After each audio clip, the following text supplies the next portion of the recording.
With more than 20 years' experience spanning diverse areas, including auditing, consulting, corporate advisory, development finance, and investment management, the Auditor-General of South Africa, Tsakani Maluleke, has continued to create spaces for women to thrive in their roles.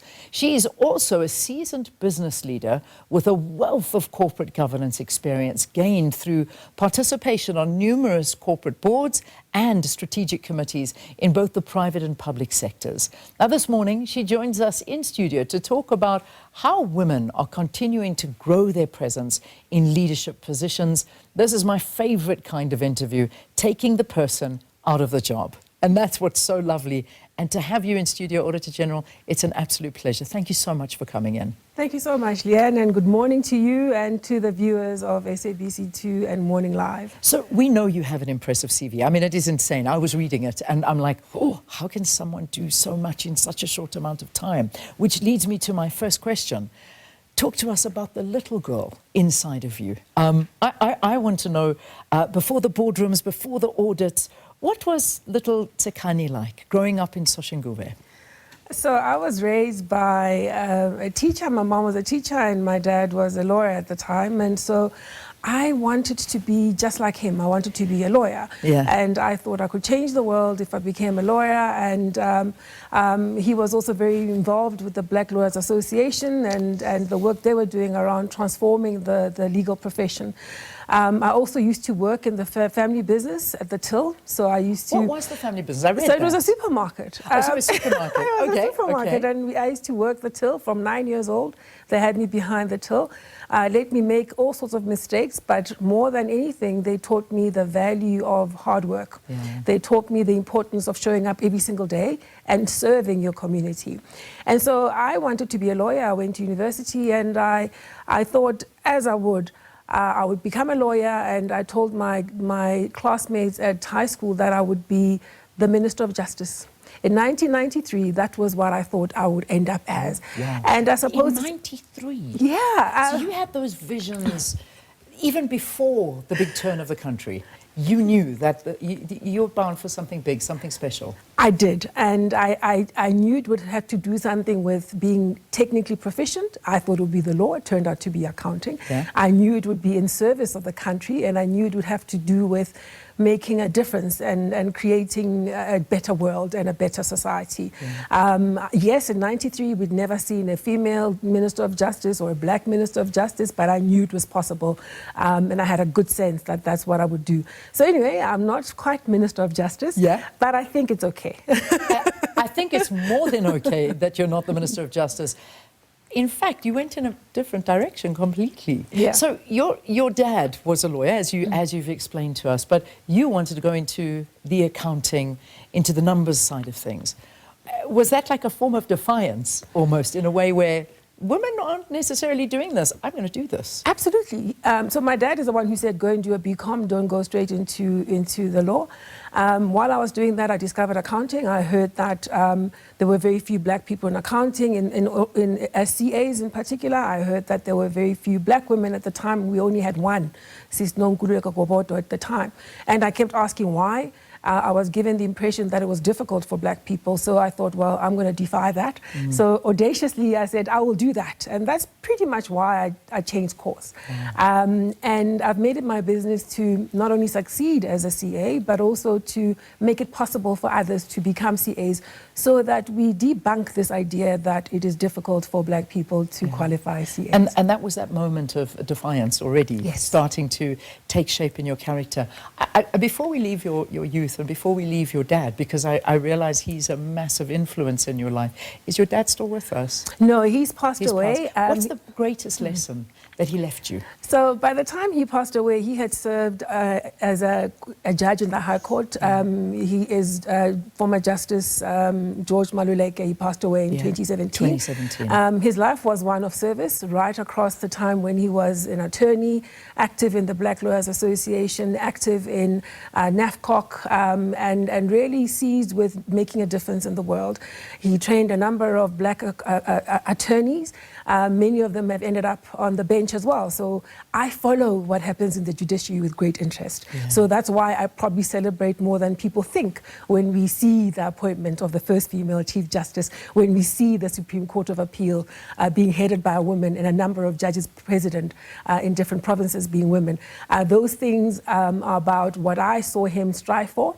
And so I hold them very close to my heart. And no doubt. I mean, no doubt. I mean, to have a legacy and a role model like that in your life is absolutely incredible. But when you started working, and as I said, you have one of the most impressive CVs. You've been through so many different areas and departments. I mean, from consulting, development, finance, corporate boards, and now to lead the Auditor-General's office, not a mean feat at all. I mean, this is something that, you know, many people don't even dream of because it seems that impossible. But was there a turning point or a crossroad that shaped your career?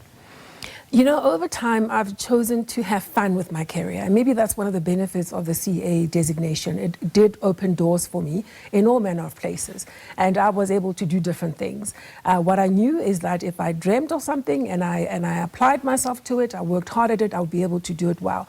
How I ended up at the office of the AG. So I had been very active in the accountancy profession because I have this passion about making sure that we create a world where many more black CAs come through the ranks, black female CAs, etc. And so I was always very active in the CA profession and its governance structures and in the SAICA boards, etc. And I led the CA Charter Council. So I was always very close to the profession, even though I was working outside of the profession. Along the way, I decided I want to go back into auditing because I'd left it soon after I'd qualified. I was struck by the nobility of the profession. It never left me. And I thought that's what I want to do. But around that time, I was also working closely with the then Auditor-General, Terence Nombembe, on a project as a volunteer. A culmination of this moment where I thought, I've got one last big change to make in my career because you can't sort of keep moving about, right? And trying to be clear about what it would look like. I was struck by the combination that the office gave me, which was a combination of being able to give expression to my technocrat stuff, right? I still enjoy the technical aspects of being an accountant and auditor, but also the idea of being able to serve society and being able to see a direct line between my technical work and a difference I can make in the world. So the office gave me that opportunity, and that was 13 years ago that I joined the office. I joined as the head of audit. I then became Deputy Auditor General and ultimately Auditor General. And we focusing in on amazing women in South Africa and what drives them and how we can be inspired, because no matter what you say, if you don't see a role model as a young girl to look up to and to aspire to be, how do you ever dream or think that you can achieve it? Well, when you are the Auditor-General of South Africa and a woman in that role, and a woman who was the first in what, over 100 years to hold that position, it's a big accolade. What did it feel like for you to go into that space? I mean, I know as you speak to CEOs and you speak to women walking into a very male-dominated area, it's always intimidating, it's always difficult. But with the wealth of experience and what you had behind you, did you feel that going into the position? You know, I was well prepared. I had served in the office for 2 years as head of audit, and then I'd also served for 7 years as the Deputy Auditor General. So in many ways, I felt that I had a good chance at this thing. But I was also humbled by the sense of responsibility to make good on me being in this role, because I had to do it for all the women who had toiled so hard to create that moment where I would become Auditor General, as well as the men who also served as allies in advocating for a woman to take on that role. I was also overwhelmed by a great sense of responsibility to ensure that every young girl would be able to one day become Auditor General, because I had done a decent job of it and I'd normalized the idea that Auditors General can be women and be effective. Yeah, and we do have a host of powerful women at the moment in very strong leadership roles, which is, I think, a great indication of where we're going as a country in terms of women. It's Women's Month. I hate that we only do this in Women's Month, and I say it every year, and I say it every month of every year, that I wish we could do this all the time, is to profile women that are really doing well. But let's not look a gift horse in the mouth. What does Women's Month mean for you? I mean, let's get your views. You know, I struggle a lot with the celebrations because there are quite a lot of them. Me too. I enjoy them, but I find sometimes we forget what this month is about. Yeah.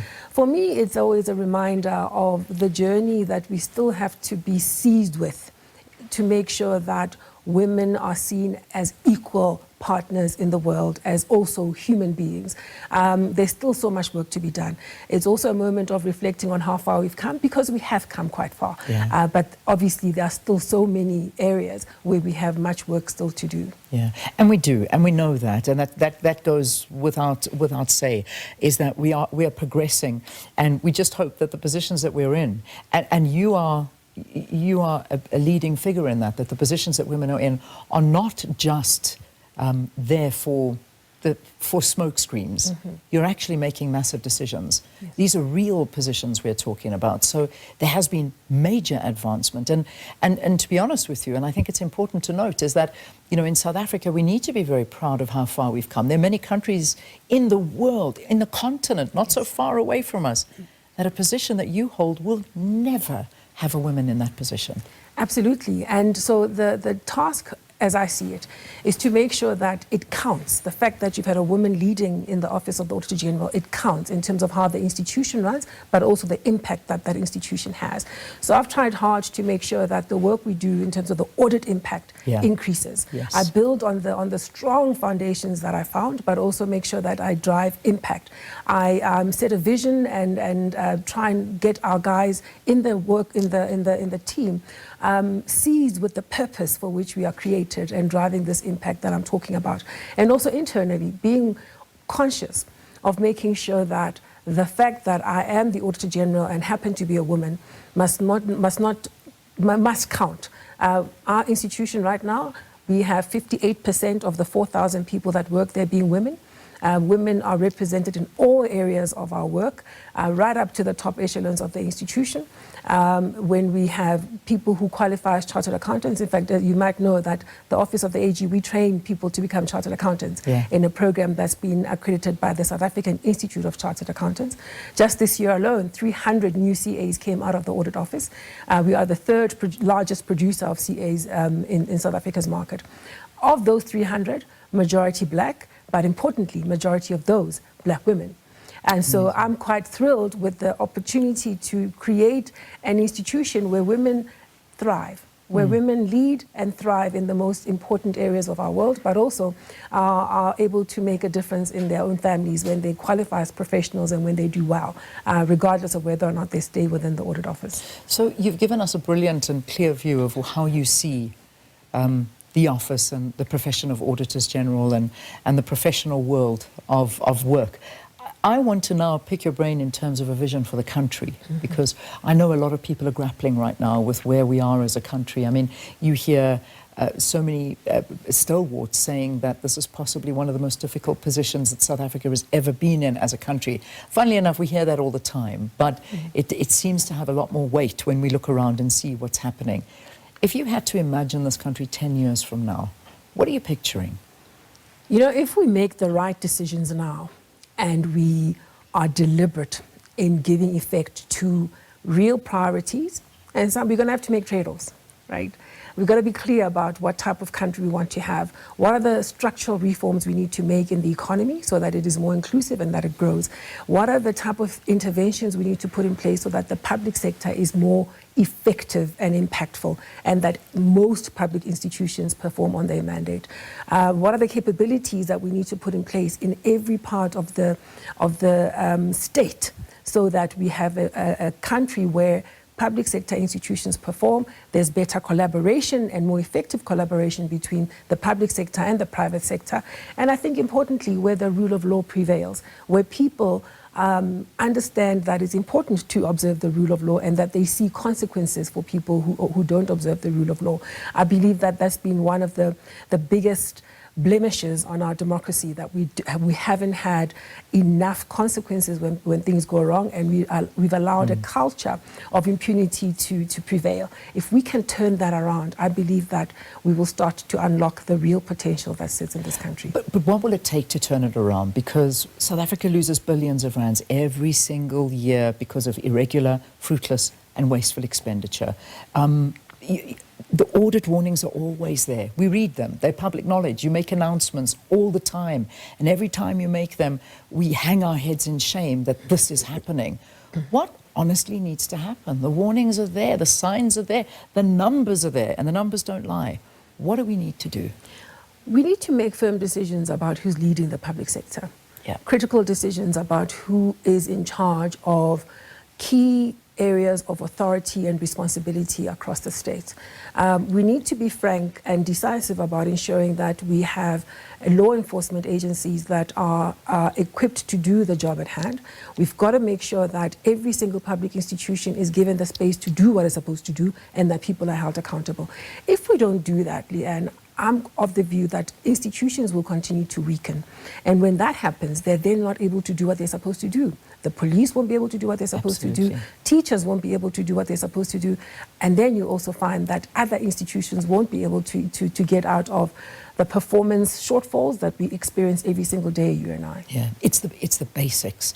I mean, I had an unbelievably interesting week this week going out with our police on patrols and going out into different communities, and we landed up in the El Dorado Park, Joe Slovo Park, and you know, when I look at that and I think to myself, there is no dignity in this life. You know, that is the reality, is that if you're living in a municipality that doesn't afford the residents dignity, what do you expect from your countrymen?